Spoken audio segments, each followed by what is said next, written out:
റഷ്യയ്ക്ക് അതിശക്തമായ പ്രഹരമാണ് യുക്രൈൻ ഏൽപ്പിച്ചത്.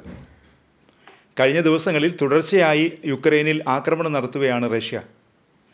കനത്ത തിരിച്ചടി തന്നെയാണ് യുക്രൈൻ റഷ്യയ്ക്ക് നൽകിയത്.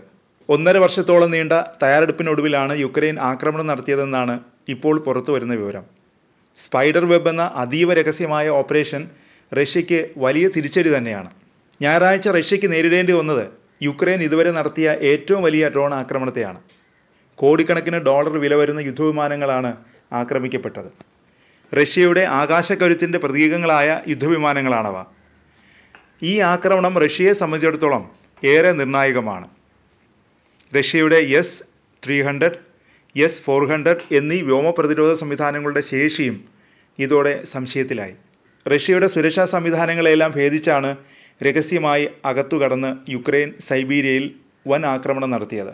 റഷ്യ യുക്രൈൻ സംഘർഷ മേഖലയിൽ നിന്ന് 4300 കിലോമീറ്റർ അകലെയാണ് യുക്രൈൻ ആക്രമണം നടത്തിയത്.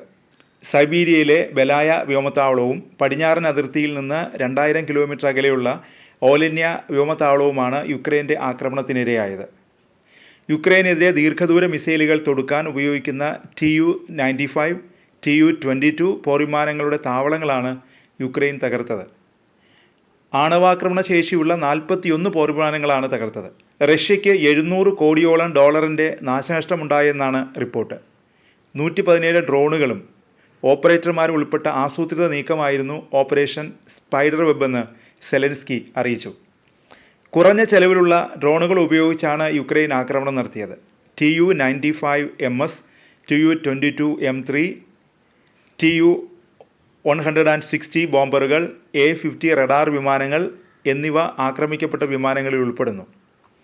ഈ നാശനഷ്ടം റഷ്യയുടെ ദീർഘദൂര ആക്രമണശേഷിയെ സാരമായി ബാധിക്കുമെന്നാണ് വിദഗ്ധർ പറയുന്നത്. പ്രത്യേകിച്ചും ഉൽപ്പാദനം നിർത്തിവച്ചതിനാൽ പല വിമാനങ്ങളും പുനർനിർമ്മിക്കാനും കഴിയില്ല. ആക്രമണത്തിനായി യുക്രൈൻ്റെ ആകെ ചെലവ് വെറും $5 ബില്യൺ മാത്രമാണ്. റഷ്യയ്ക്ക് നേരെ യുക്രൈൻ നടത്തിയിട്ടുള്ളതിൽ വെച്ച് ഏറ്റവും വലിയ ഡ്രോൺ ആക്രമണങ്ങൾ ഒന്നാണിതെന്ന് തന്നെയാണ് അന്താരാഷ്ട്ര മാധ്യമങ്ങൾ റിപ്പോർട്ട് ചെയ്യുന്നത്. കിഴക്കൻ സൈബീരിയയിലെ ഇർകുട്സ്ക് മേഖലയിലുള്ള റഷ്യയുടെ ബെലായ, ഒലന്യ വ്യോമത്താവളങ്ങളടക്കം യുക്രൈൻ ആക്രമിച്ചു. യുക്രൈനിൽ നിന്ന് 4000 കിലോമീറ്ററിലധികം അകലെയാണ് ഈ വ്യോമത്താവളങ്ങൾ. ആക്രമണം ഇർകുട്സ്ക് ഗവർണർ സ്ഥിരീകരിച്ചിട്ടുണ്ട്.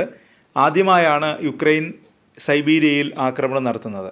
യുക്രൈൻ്റെ റിമോട്ട് പൈലറ്റഡ് വിമാനം സ്രിറ്റ്നി ഗ്രാമത്തിലെ ഒരു സൈനിക യൂണിറ്റിനെയാണ് ആക്രമിച്ചതെന്ന് ഗവർണർ പറഞ്ഞു.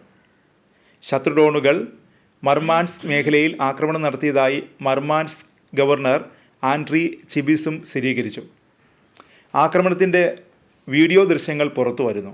റഷ്യ തിരിച്ചടിക്കുമെന്നാണ് റിപ്പോർട്ട്. ആക്രമണം നേരിടാൻ റഷ്യൻ സൈന്യം സജ്ജമായതായും മാധ്യമങ്ങൾ റിപ്പോർട്ട് ചെയ്യുന്നു.